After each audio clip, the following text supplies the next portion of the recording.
जय मिथिला बुआ बुची। देखिए, आज हम आपको 1 नंबर से लेके कोशिश करेंगे कितना 6 नंबर तक बता देंगे, क्योंकि ये सब सारा का सारा सेम क्वेश्चन है। 1 से लेके 6 तक में जितना भी है सेम क्वेश्चन है। इसमें सिर्फ और सिर्फ आपको रिसिप्ट एंड पेमेंट अकाउंट का जरूरत पड़ेगा। क्या है, कैसे ना, हर एक चीज़ समझा देते हैं आपको, ठीक है ना। 1-2 मिनट लगेगा समझाने में, उसके बाद आप जो है ना क्वेश्चन बनाना शुरू कर दीजिएगा। देखिए, पहले जो चैप्टर पढ़ते आ रहे हैं हम पढ़ेंगे एनपीयू आता है। मतलब एनपीयू क्या है हमको समझ में नहीं आता है।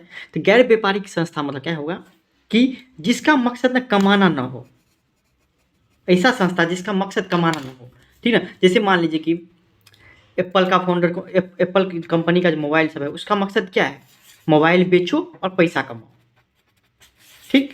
तो ये सब क्या आ जाएगा, ऐसा ऑर्गेनाइजेशन जिसका मकसद क्या था, पैसा कमाना। लेकिन वो हम पढ़े थे 11th में, जिसमें 3 अकाउंट बनाए हुए थे। पहला अकाउंट बनाए थे ट्रेडिंग अकाउंट, याद होगा आपको।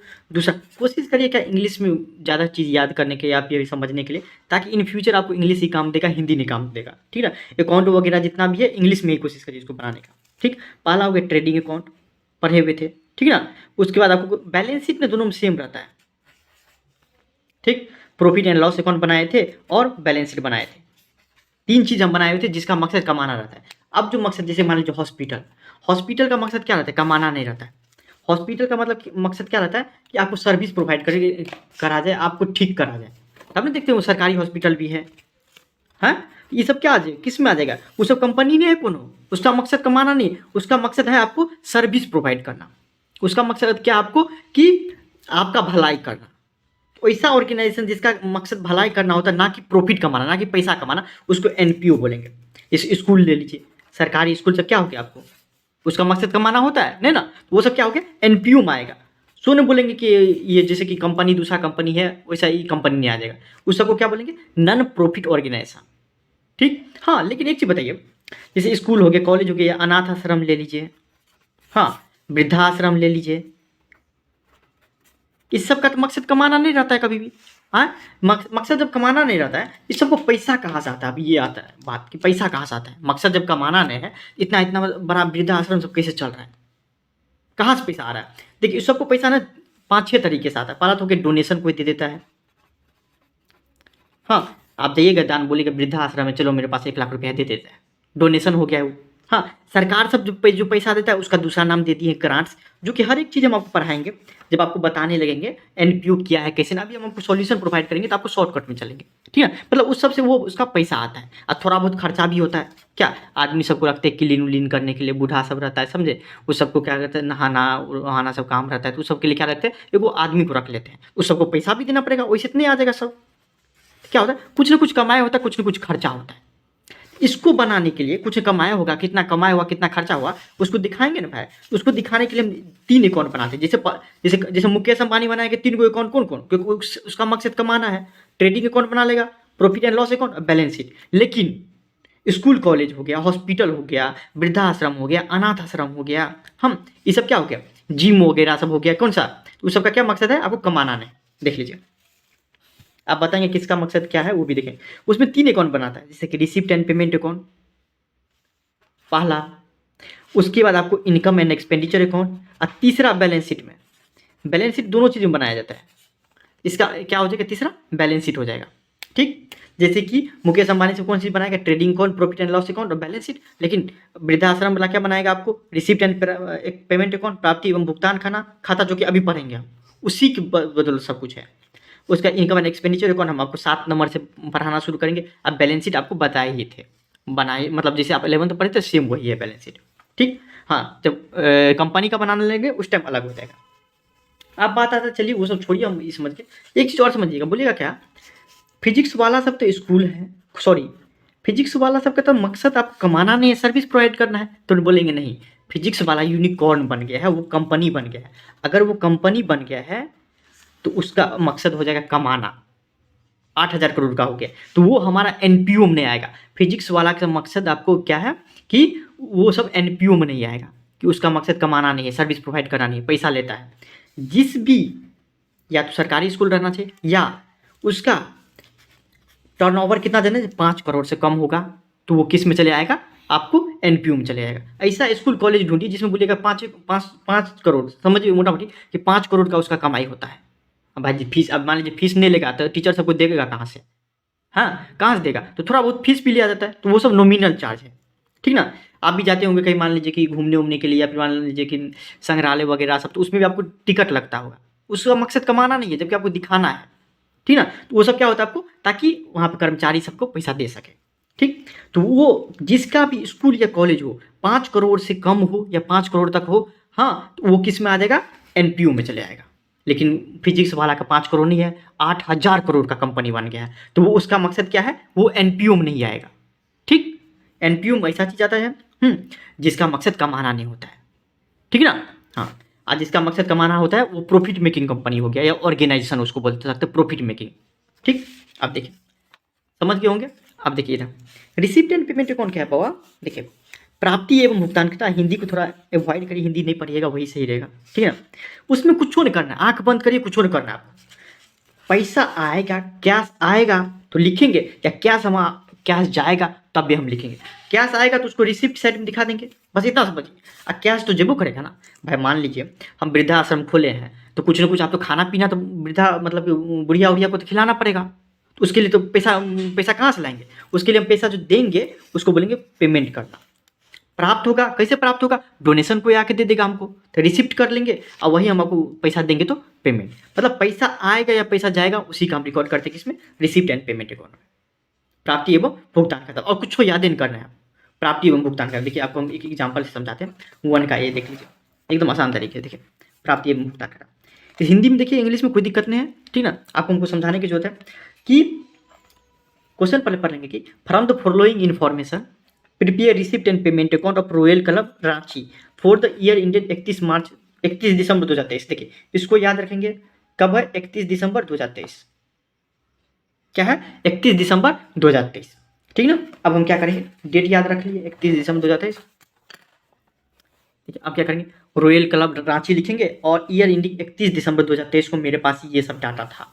मेरे पास जब हम आपको ये आपको रॉयल क्लब का हम ये डाटा निकाले कि कितना पैसा आया है, कितना पैसा पेमेंट किया है, तो मेरे पास ये निकल के आया, ये निकल के आया है। आप इसको क्या करिए, रिसिप्ट एंड पेमेंट अकाउंट में डालिए। बोले थे तीनों को चीज़ बनता है प्राप्ति एवं भुगतान खाता में। देखिए तो बोला क्या, साल के शुरू में 1/1/2023 में कितना था? 9,800 रुपया मेरे पास पैसा था। चलिए कोई दिक्कत, एक साल के शुरू में 9,800 रुपया था। टू बैलेंस ब्रोड डाउन, पहले बीडी आता है। बीडी मतलब क्या? जैसे पर एक चीज़ बताइए, बोलता है बच्चों कि बीडी पहले आता है कि सीडी कन्फ्यूजन हो जाता है। तो पहले देखिए बी आता है ना, तो बीडी हो जाएगा। हाँ, उसका अंतिम में सी आता है, इसलिए उसको लास्ट में दिखाते हैं, ऐसे याद रखिएगा, ठीक? 9,800 है। देखिए फिर देखिए क्वेश्चन क्या, देखिए सब्सक्रिप्शन मतलब 75,200। सब्सक्रिप्शन क्या है नहीं समझ रहे हैं तो कल परसों वीडियो आएगा, आपको समझ में आ जाएगा कि चंदा क्या होता है, ठीक? एकदम आसान भाषा में चंदा क्या होता है। सब्सक्रिप्शन 75,200, नामों सुने होंगे। सब्सक्रिप्शन मतलब क्या? जब मेंबर उसका, हाँ मेंबर, जब आप आदमी जब उसके मेंबर जब पैसा देते हैं उसको क्या बोलते हैं? सब्सक्रिप्शन बोलते हैं। और कंपनी से क्या होता है? शेयर देना। लेकिन एनपीओ में क्या बोलेंगे उसको? सब्सक्रिप्शन, ठीक ना? चंदा। स्पेसिफिक डोनेशन 16,000 रुपया पैसा आएगा, रिसिप्ट हुआ। स्पेसिफिक डोनेशन क्या होता है? अपने आप को क्या मानिए? एनपीओ मानिए, ठीक है? रॉयल क्लब मानिए। तो पैसा क्या हो जाएगा? स्पेसिफिक डोनेशन क्या हो जाएगा? हमको मिला, तो हम डेबिट साइड में लिखेंगे। इंट्रेंस फी, इंट्रेंस फी क्या होता है? 8,000। जैसे आपको बोले हुए थे ना कि म्यूजियम वगैरह सब जाइएगा कहीं, या फिर मान लीजिए पार्क वगैरह सब जाता है तो इंट्रेंस फी लगता है ना, वही इंट्रेंस फी 8,600 रुपया उससे मिला। रेंट ऑफ क्लब और हॉल मतलब क्या? अब मान लीजिए मेरे पास ज़मीन था, थोड़ा ज़मीन बचा हुआ था, मैं अब क्या कर दिए, बिल्डिंग बना दिए और उसको रेंट पे लगा दिए, उससे भी हमको पैसा आएगा, तो रिसीव हुआ। ऐसे याद रखें, रिसिप्ट मतलब क्या? रिसीव होना, पैसा रिसीव होना। और पेमेंट मतलब समझ भी करते हैं कि पैसा जाना, तो रिसीव हो जाएगा हमको rent of club hall 10,500। Interest on bank deposit, आप बताइए कि बैंक में आप पैसा दीजिएगा, हाँ, तो आपको जब एफडी वगैरह सब करवा दीजिएगा, एफडी नहीं हो करवाइएगा ना, आपके पास बैंक में पैसा रहेगा ना, तो महीना या साल में जो है ना पैसा आपको आते रहेगा, उसको क्या बोलते हैं? ब्याज है ना, इंटरेस्ट ऑन बैंक डिपॉजिट। फिर क्या पेमेंट में क्या है? बाई इलेक्ट्रिसिटी चार्ज 7,000 रुपया। हाँ, हम मान लीजिए रॉयल क्लब चला रहे थे, क्लब सब किस में आता है? आपको एनपीयू में आता है। उसमें इलेक्ट्रिसिटी का चार्ज कितना आ गया? 2023 के अंतिम में पता चला हमको 7,000 का है, बिल आया है। सैलरी भी देना पड़ेगा, हाँ, 45,000 रुपया चले जाएगा।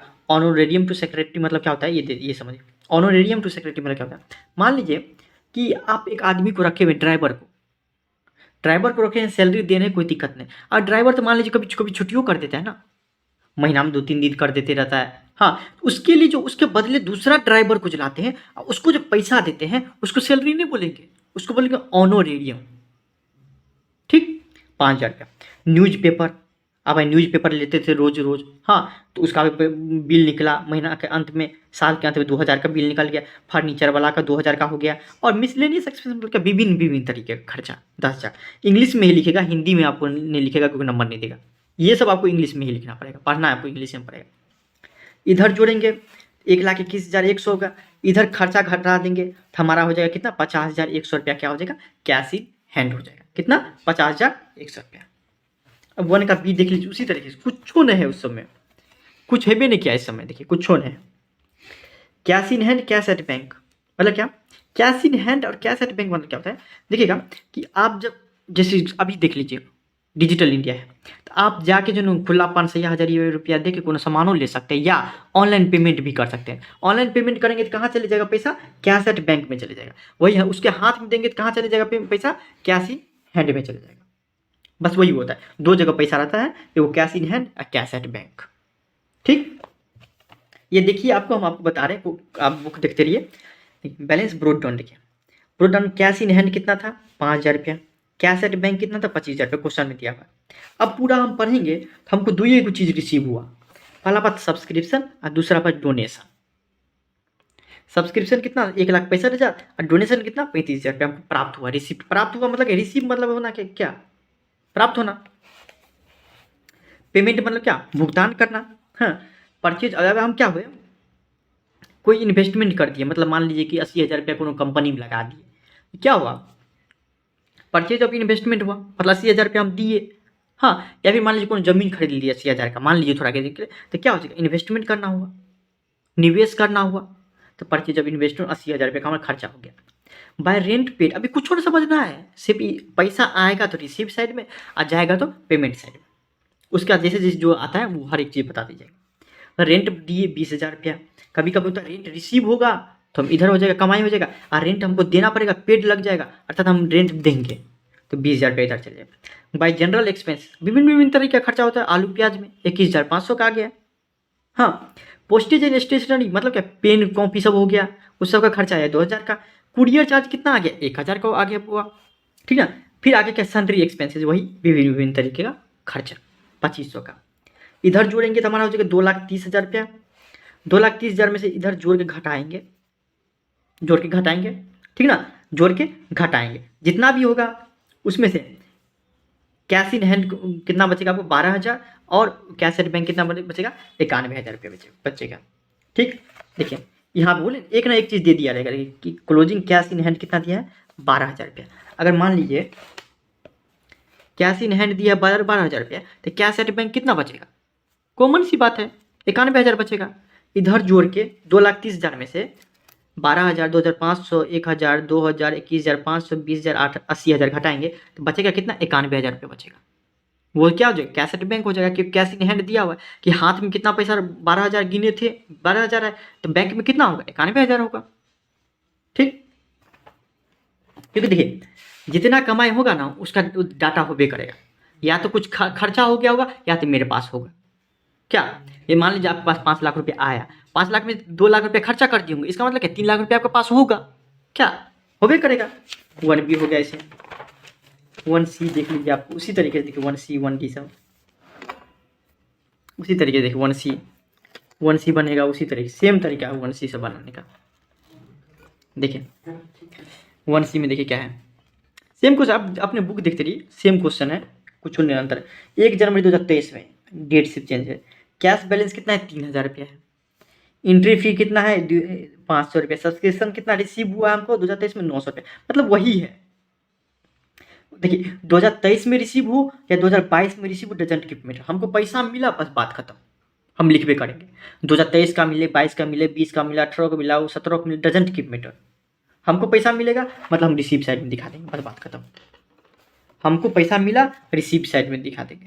देखिए 2023 का मिला 900 रुपया और 2022 का 1,000 रुपया, हमको कोई मतलब नहीं है उससे, पैसा मिला हम लिख देंगे 1,000 रुपया हमको मिला है। पहले था शुरू में, साल के शुरू में था 3,000 रुपया दिया हुआ है, देखिए साल के शुरू में कितना था, 3,000 रुपया। हाँ, और उसके बाद इस साल सब कितना मिला, 900 रुपया, पिछले साल का 100 रुपया मिला। खर्चा में क्या क्या आ गया, रेंट दिए 50 का, बुक परचेज किए 1000 का, मैगजीन एंड न्यूज़पेपर 500 का, स्टेशनरी, स्टेशनरी मतलब पेन कॉपी सब हो गया स्टेशनरी, 10 रुपये का खर्चा आया, सैलरी एक्सपेंस 10 रुपये का, सैलरी दिए 100 रुपया, इधर जोड़ेंगे 4500 रुपया, इधर जोड़ के घटाएंगे पूरा खर्चा 2830 रुपया हमारे पास बचेगा। By balance carried down, broad down carried down में नहीं होना चाहिए। ब्रोड डाउन मतलब क्या, साल के शुरू, और कैरिड डाउन मतलब क्या, बैलेंसिंग फिगर होता है ये सब साल के अंत। आप ऐसे समझ, ब्रोड डाउन इसलिए लिखेंगे, कभी कभी कन्फ्यूजन हो जाता है, बी डी लिखेंगे यहाँ पे कि सी डी, कन्फ्यूजन होता है। तो बी डी मतलब क्या हो गया, पहले बी आता है कि सी, तो बी आता है ना, तो बी को पहले लिखते हैं बी डी, इसलिए सबसे ऊपर लिखाएगा, और सी डी सी बाद में आता है इसलिए सी डी लिखेंगे यहाँ पे। ठीक, इस तरीके से पढ़ेगा तो आपको बी डी सी में डी में अंतर नहीं आएगा। ब्रोड डाउन कैरिड डाउन होता है। 1 का डी देख लीजिए उसी तरीके से, तो ये कितना आसान है, 1 का डी देख लीजिए कितना आसान है, देखिए 1 का डी भी उतना ही आसान है, बहुत ही ज़्यादा आसान है 1 का डी में भी। देखिए सिर्फ एक चीज़ यहाँ पे समझने वाली क्या बात है, आपको दिख रहा होगा, एक चीज़ दो चीज़ सिर्फ समझिए, बाकी कुछ नहीं समझिए। 1 का डी में जैसा है सेम वही है, यहाँ पे नोट करके दे दिया है एक चीज़ कि आउटस्टैंडिंग सैलरी 300 रुपया है, एक्रूड सब्सक्रिप्शन 500 रुपया है, हाँ फर्नीचर इतना है, डेप्रिसिएट हुआ, मतलब आउटस्टैंडिंग सैलरी मतलब क्या होगा, आउटस्टैंडिंग मतलब तो अद्यत वेतन, मतलब क्या कि 300 रुपया इस साल हम नहीं दी, किस साल हम बना रहे हैं अकाउंट, नहीं दिया हुआ, जिस साल भी अकाउंट बना रहे उस साल हमारे पास पैसा नहीं था या किसी भी कारण बस 300 रुपया नहीं दिए, तो नहीं देते तो उसको बोलते आउटस्टैंडिंग। और ऐसा होता है एक्रूड सब्सक्रिप्शन मतलब क्या होता है, इस साल हमको 500 रुपया मिलना चाहिए था मेंबर सबसे, सब्सक्रिप्शन किससे मिलता है, मेंबर से मिलता है, लेकिन नहीं मिला तो वो उस साल का कमाई हो जाता है, ठीक है, एक्रूड सब्सक्रिप्शन उसको बोलते हैं। ये सब चीज़, हर एक चीज़ आपको 11th में ही क्लियर हो गया होगा। आउटस्टैंडिंग मतलब क्या होता है, एक्रूड मतलब क्या होता है, 110% हो गया होगा, ठीक है। आउटस्टैंडिंग एक्रूड का मतलब, आउटस्टैंडिंग मतलब क्या, मेरा जो एनपीयू है उसमें 300 रुपया हमको देना चाहिए था, नहीं दिए। एक्रूड मतलब क्या होता है, हमको मिलना चाहिए लेकिन नहीं मिला, ठीक। आउटस्टैंडिंग एक्रूड में यही अंतर होता है, ठीक। मान लीजिए आपका कोई दोस्त पैसा लिया है तो आप क्या लिखिएगा उसका, जो मेरा मेरा वो एक्रूड है, ठीक ना, मतलब क्या मेरा ही पैसा है, वो लिया है कभी न कभी देगा, तो एक्रूड आपके लिए वो एसेट होगा, संपत्ति होगा, ठीक, तो वो एक्रूड माना जाता है, ठीक। फिर देखिए आप मान लीजिए कोई किसी से आप लिए हैं तो आप वो अपना नहीं पैसा मान लीजिएगा, जो आपका एसेट नहीं हो गया संपत्ति, वो आपके लिए क्या हो गया, आउटस्टैंडिंग हो गया, मतलब क्या कर्जा हो गया आपके लिए वो, ठीक, कॉमन और कर्जा हो गया, आउटस्टैंडिंग सैलरी।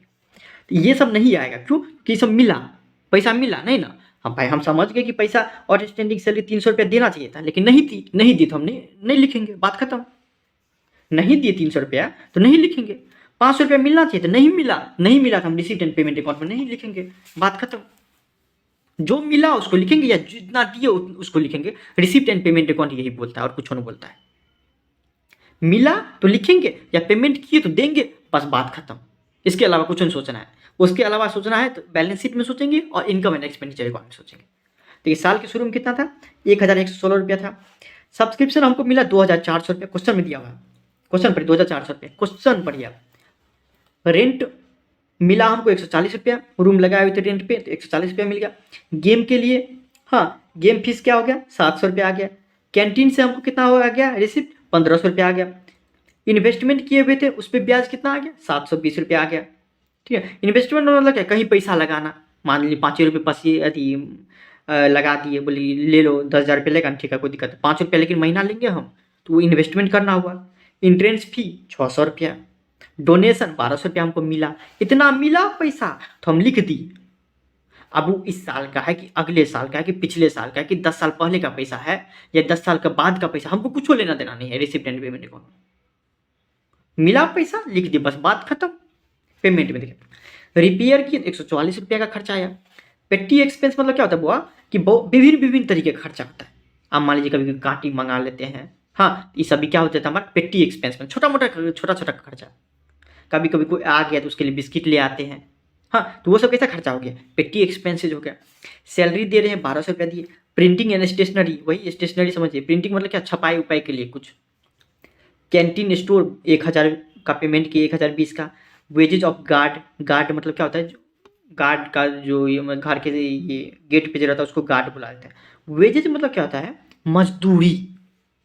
सैलरी मतलब वेतन। देखिए आप मान लीजिए कोई लेबर को बुलाएंगे, वो फिजिकल काम करेगा, भाई लेबर काम करेगा ना, मसाला वसाला ढोएगा, तो वो फिजिकल काम वो अपना देह का इस्तेमाल करेगा, तो उसको बोलेंगे मजदूरी दिए तुमको, वेजेज बोलेंगे उसको। कॉमर्स में क्या बोलेंगे? वेजेज।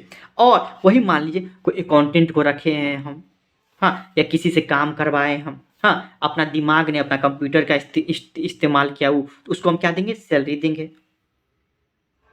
क्या उसको हम क्या देंगे? सैलरी दे देंगे। अब वही मान लीजिए एक दिन के लिए बोले क्या थोड़ा बहुत ये घर में जो है ना अभी पुट्टी करवाना है एक साइड में, कर दो, तो एक दिन के लिए उसको बुलाए, तो उसको क्या देंगे हम? आपको वेजेज देंगे, मजदूरी देंगे। मजदूरी या सैलरी में समझ के अंतर क्या होता है? मजदूरी और सैलरी में अंतर यही होता है। इलेक्ट्रिक चार्ज, अब मान लीजिए बिजली यूज करेंगे तो चार्ज तो नहीं करेगा पैसा, 480 रुपया का क्या। रेंट और टैक्सेस कितना हो गया? 600 रुपया का। इधर जोड़ेंगे तो 8,376 रुपया हो जाएगा। इसको जोड़ के पूरा खर्चा घटाएंगे, 3,516 रुपया हमको बचा। 3,516 रुपया बचा। एगो और चीज बोल देंगे क्या कि एनपीओ सबको ना टैक्स वगैरह नहीं देना पड़ता है सरकार को, बहुत सारे केस में, ठीक ना, बहुत सारे केस में। स्कूलों सब देख लीजिएगा, नहीं देते रहता है टैक्स वगैरह, मोस्ट ऑफ द केस। ऐसा बात नहीं देता है, देता है, ऐसा बात नहीं है। मंदिर उंदिर भी टैक्स देता है सरकार को। जबकि मंदिर हो गया ये सब क्या आ जाता है? एनपीओ में, क्योंकि मंदिर का मकसद कमाना नहीं होता है, डोनेशन मिलता है। देखिए आप लोग नाम सुने होंगे इसका, पटना का में महावीर मंदिर का, वो क्या होता है? कैंसर हॉस्पिटल चलाता है। क्यों? क्योंकि उसका मकसद क्या है? कमाना नहीं है। ऐसा संस्था है जिसका मकसद कमाना नहीं है, जबकि सर्विस प्रोवाइड करना। ठीक, तो ये सब किस में आ जाएगा? एनपीओ में। धार्मिक क्षेत्र भी एनपीओ में ही आ जाता है। 2 नंबर देखिए आप क्वेश्चन में, 2 नंबर क्वेश्चन समझ लीजिए, उसके बाद आसान है, उसका 2 मिनट लगेगा। 2 नंबर क्वेश्चन देखिए क्या बोल रहे हैं। क्वेश्चन पढ़ लीजिए, क्वेश्चन में कोई दिक्कत नहीं। देखिए 2022 का मेरे पास सब्सक्रिप्शन मिला 15,000 रुपया, 2023 का 2,20,000 रुपया, 2024 का 6,000 रुपया हमको मिला। साल के शुरू में मेरे पास कितना था? 1 जनवरी को पैसा था 7,500 रुपया, और बैंक में कितना था? 68,000 रुपया मेरे पास था। और ये कुछ मिला है, ठीक ना, ये कुछ मिला। जो पढ़े हुए थे सब सेम वही है, कुछ नहीं अलग है। देखिए रिसीव हुआ है कितना? 7,500 रुपया था, 68,000 रुपया था। सब्सक्रिप्शन 2022 में 15,000, 2023 का 2,20,000 रुपया हो गया क्या, 2024 का 6,000 रुपया हो गया, मतलब 2,41,000 रुपया हो गया। डोनेशन मिला 25,000 रुपया लिख देंगे हम, मिला तो रिसीव की, रिसिप्ट साइड में। बिल्डिंग डोनेशन फॉर बिल्डिंग 2,00,000 रुपया हुआ, मिला बिल्डिंग के डोनेशन के लिए। बिल्डिंग के डोनेशन फॉर बिल्डिंग मतलब समझते क्या होता है कि ये जो 2,00,000 रुपया मिला ना, उसका इस्तेमाल कुछ और काम के लिए नहीं करेंगे, बिल्डिंग ही बनाने के लिए करेंगे, इसलिए डोनेशन फॉर बिल्डिंग लिखे हैं। ठीक, इंटरेस्ट फी रिसीव्ड हुआ 18,000 रुपये। इंटरेस्ट ऑन इन्वेस्टमेंट मतलब क्या, इन्वेस्टमेंट किए थे 9,000 रुपये प्राप्त हुआ।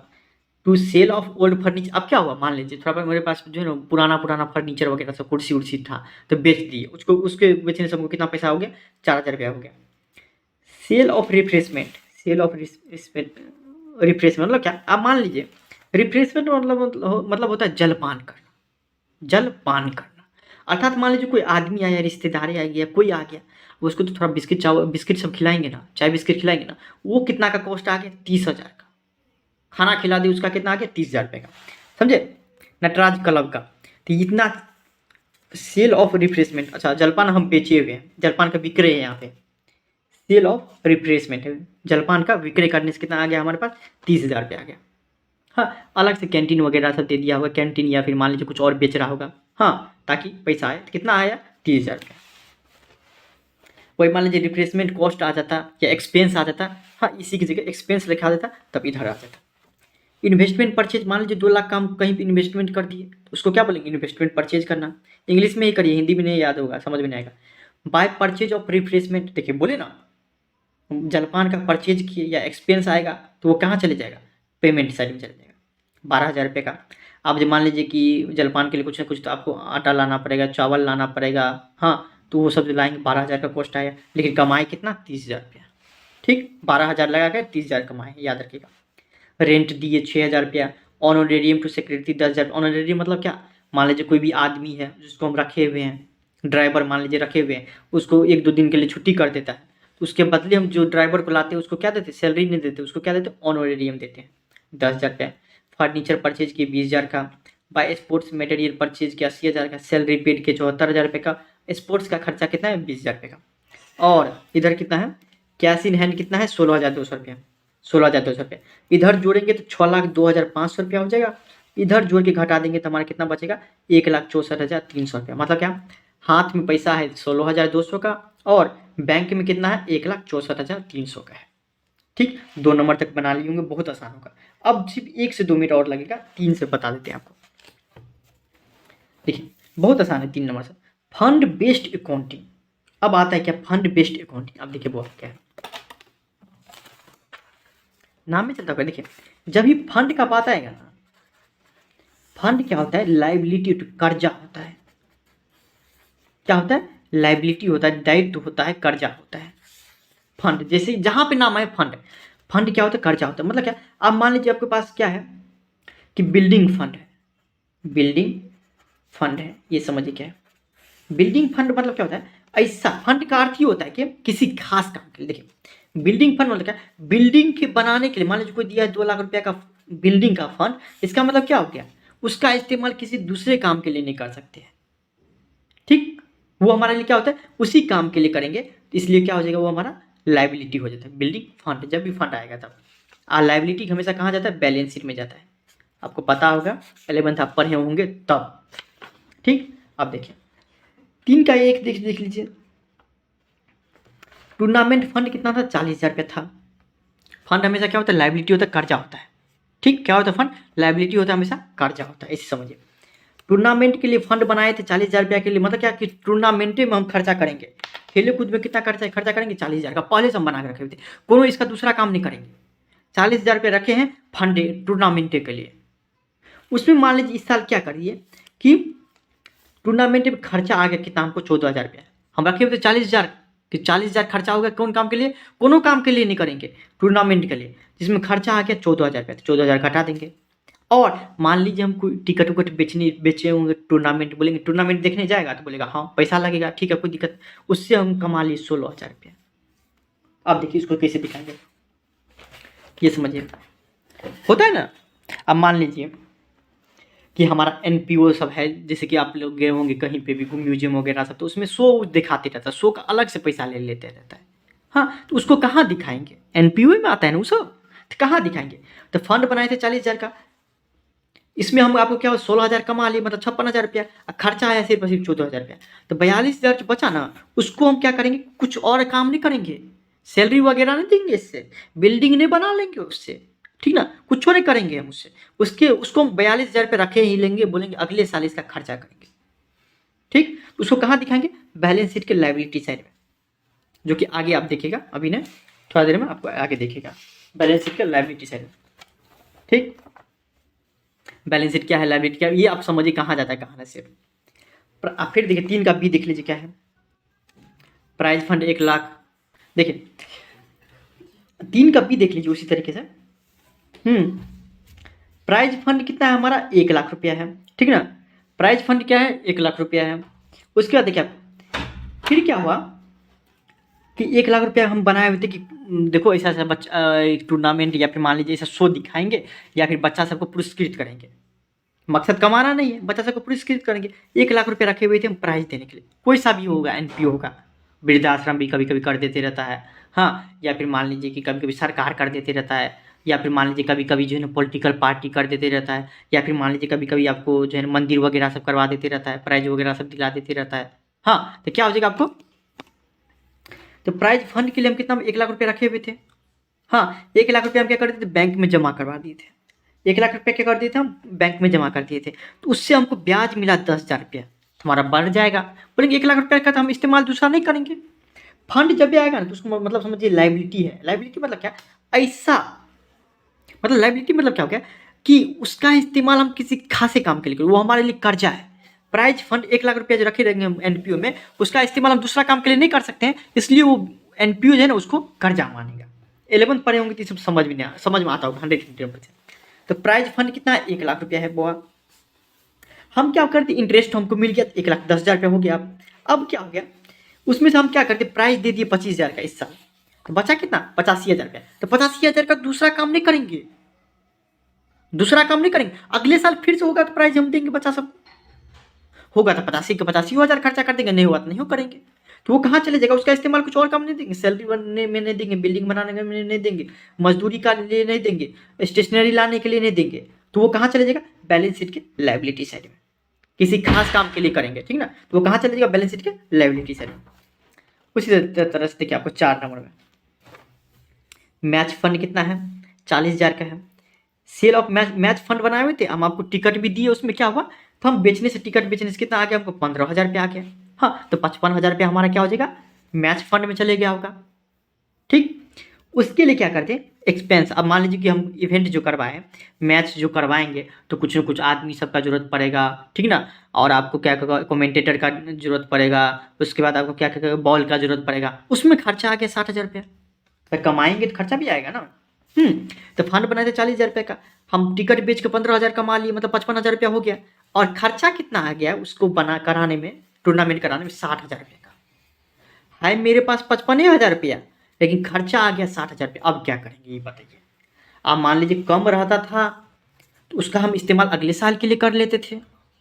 क्या कम रहता था तो उसको हम बैलेंस शीट के लायबिलिटी साइड में दे आते थे, और उसका इस्तेमाल हम बोलते थे अगले साल में कर देंगे। अब यहाँ पर ट्विस्ट आके क्या कि हमको 55,000 रुपया था फंड, मेरे पास फंड था 55,000 रुपया, घर भी नहीं बनाते तो बोलते हैं कितना फंड है, ठीक है। या फिर सरकार से रोड बनाते तो बोलते हैं कितना फंड है बता दीजिए, 2 करोड़ फंड है, ठीक है। उसमें से मान लीजिए 2 करोड़ के अलावा कुछ और फंड आ गया, तो वो आपके अपने घर से जाएगा, ठीक। तो देखिए 60,000 रुपया इधर आ गया, खर्चा आ गया। था मेरे पास 55,000 रुपये, तो 5 रुपया कहाँ चले जाएगा? हम जो कमाएंगे, मतलब ऐसे समझिए, कमाएंगे ना, उसमें से चले जाएगा। एनपीओ कैसे कमाता है? मंदिर वगैरह सब कैसे कमाता है? स्कूल कैसे कमाता है? आपको क्लब वगैरह सब कैसे कमाता है? हाँ, तो वो आपको डोनेशन वगैरह सब मिलते रहता है। वृद्धाश्रम कैसे कमाता है? तो उसमें डोनेशन आते रहता है, ग्रांट्स आते रहता है, ठीक ना। उस सब में से आपको 5,000 रुपये दे देंगे, ठीक ना। तो ये हमारा इस साल का क्या हो जाएगा? खर्चा हो जाएगा। समझिए बातों को, ये इस साल का खर्चा हो जाएगा। 5,000 खर्चा होगा, ज़्यादा नहीं होगा, क्योंकि 55,000 तो मेरे पास पहले से था और 60,000 रुपये का खर्चा हो गया, तो एक्स्ट्रा कितना?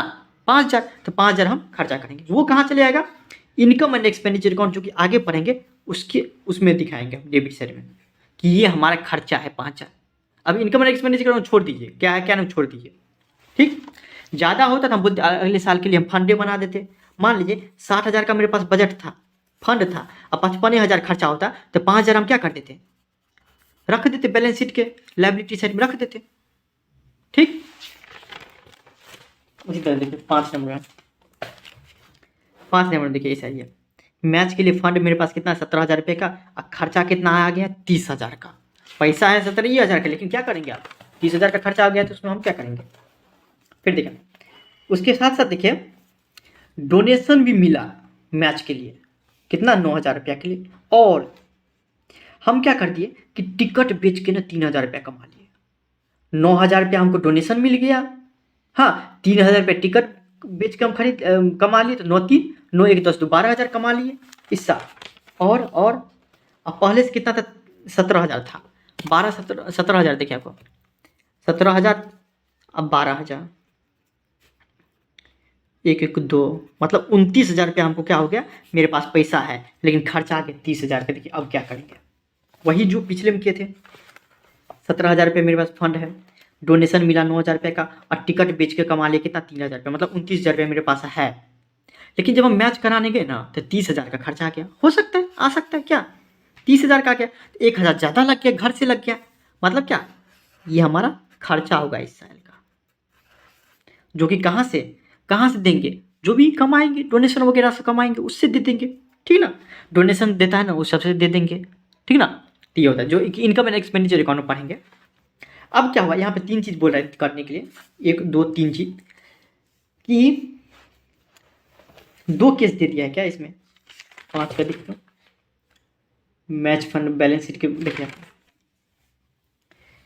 31/12/2022, देखिए एक बोल रहा है कि आपको बनाने के लिए कि बनाइए 31 मार्च 2022 का और 31 मार्च 2023 का, दोनों को दिखाइए, 1 साल पहले का 1 साल बाद का भी देखिए। तो 31 मार्च 2022 का मेरे पास बैलेंस शीट के अंदर लायबिलिटी साइड में 17,000 रुपये मैच फंड दिखेगा, कि साल के शुरू में मेरे पास 17,000 रुपया था फंड। अब साल के अंतिम में बोल रहे हैं बनाने के लिए, साल के अंतिम में बना देते हैं। इनकम एंड एक्सपेंडिचर अकाउंट से मतलब क्या हो जाएगा, 1000 रुपया हमारा खर्चा आ जाएगा, बोले ना 1000 रुपया हमारा इस साल का खर्चा आ जाएगा। साल के शुरू में 17,000 रुपया था, लेकिन साल के अंत में भी बोल रहा बताने के लिए कितना खर्चा हुआ है कि पैसा बचा है, तो पैसा बचा नहीं इस बार 1000 ज़्यादा खर्चा हो गया। बैलेंस शीट देखिए फिर आपको, और साल के अंत में क्या हो जाएगा, आपको बैलेंस शीट में कुछ होने जाएगा, क्योंकि कुछ बच भी नहीं किया, तभी घर से पैसा लग गया, घर से पैसा लग गया तो क्या हो जाएगा, हम इसको इनकम एंड एक्सपेंडिचर अकाउंट में दिखाएंगे। क्या है क्या नहीं वो अगले हम देखेंगे आगे। लास्ट क्वेश्चन है एक, देख लीजिए।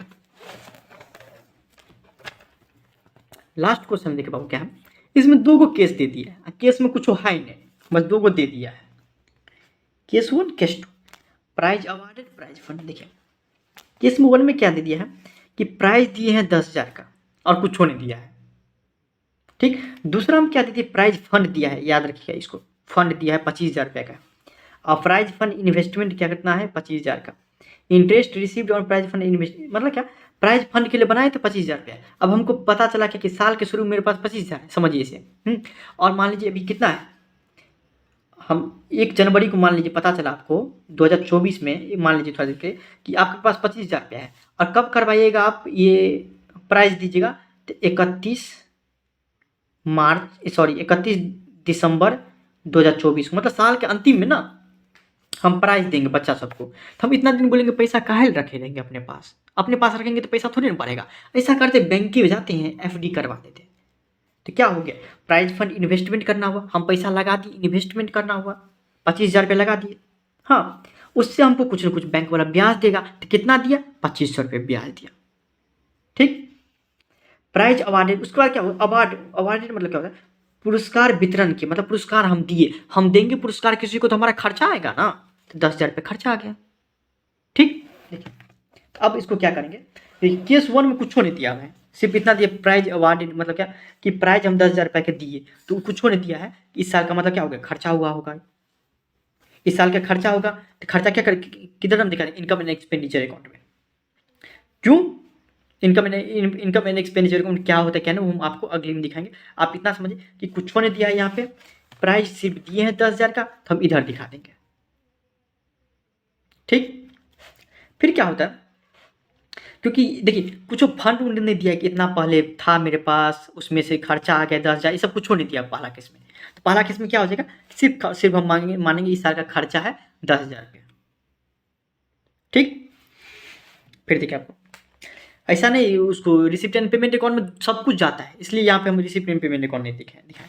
दूसरा हम देखिए क्या है, दूसरा हम क्या हुआ ये समझिए कि प्राइज फंड बनाए हुए थे कितना का, 25,000 रुपये का दिया हुआ है, 25,000 का दिए हुए प्राइज फंड बनाए हुए थे, उसमें से क्या कर दिया, हमको ब्याज मिल गया कितना, 2,500 रुपया, 27,500 रुपया आ गया मेरे पास प्राइज फंड में। हम प्राइज दे दिए कितना, 10,000 रुपया का प्राइज दे दिए, तो बचा कितना मेरे पास, 17,500 रुपया अभी भी बचा है, उसका हम अगले साल इस्तेमाल करेंगे, इसलिए वो लायबिलिटी साइड में जाएगा। 17,500 रुपया, इसका दूसरा इस्तेमाल नहीं कर सकते, इसलिए हम उसको कर्जा मानते हैं। कर्जा मतलब क्या, लायबिलिटी मानते हैं उसको, इसलिए इसको हम लायबिलिटी साइड में दिखाएंगे। अब इसी की जगह मान लीजिए मेरे पास था कितना, 27,500 था, इसी की जगह मान लीजिए मेरे पास 30,000 का खर्चा आ जाता, मतलब 500 रुपये ज़्यादा खर्चा हो जाता मेरे को 500 रुपये ज़्यादा खर्चा हो जाता, तो 500 रुपये ज़्यादा खर्चा हो जाता तो उसको हम कहाँ दिखाते, इनकम एंड एक्सपेंडिचर अकाउंट में दिखाते। कहाँ दिखाते, इनकम एंड एक्सपेंडिचर अकाउंट में दिखाते 500 रुपया, ठीक। रिसिप्ट एंड पेमेंट अकाउंट में सब कुछ जाता है, लेकिन इनकम एंड एक्सपेंडिचर अकाउंट में कम चीज़ आता है और कम चीज़ बैलेंस शीट में जाता है, वो आपको हम अगली वीडियो में दिखाएंगे। उसके साथ साथ क्या होगा, प्राइज फंड को इन्वेस्टमेंट भी किए थे, इन्वेस्टमेंट हमारा एसेट माना था। मान लीजिए कि आप अपने दोस्त को भेजिएगा 1,000 रुपया, तो आप उसको कर्जा मत मानिए, उसको आप क्या मानिए, संपत्ति मानिए। कभी न कभी को आपको दोस्त जो है लौटेबे करेगा, तो बिजनेस उसको क्या मानता है, ये एनपीओ उसको क्या मानता है कि मेरा वो एसेट है, ठीक। तो ये क्या हो जाता है, इसी के साथ इस तक में कोई प्रॉब्लम होता है तो इंस्टाग्राम पे डीएम करिए, या आप कमेंट करके भी पूछ सकते हैं, ठीक ना। और मान लीजिए कि बैलेंस शीट क्या होता है, उसके बाद आपको हाँ सब्सक्रिप्शन क्या होता है, वो आगे जैसे जैसे जो आता है ना वैसे वैसे बताते चलेंगे, तो आपको समझ में आते रहेगा। जो चीज़ आता है वो सही है, नहीं आता है तो आपको नेक्स्ट वीडियो में पता चल जाएगा। जैसे जैसे क्वेश्चन आता है उस हिसाब से बताते हैं हम, ठीक ना। कल परसों या तरसों सब आ सकता है आपको वीडियो, जिसमें आपको एनपीओ का पूरा चैप्टर समझा देंगे, ठीक है ना, कि क्या होता है क्या नहीं, सब्सक्रिप्शन क्या होता है, डोनेशन क्या होता है, एकदम आसान से आसान भाषा में, देखो बहुत समझ लेगा, ठीक है ना, उस बात हम समझा देंगे। ठीक, चलिए, थैंक यू सो मच।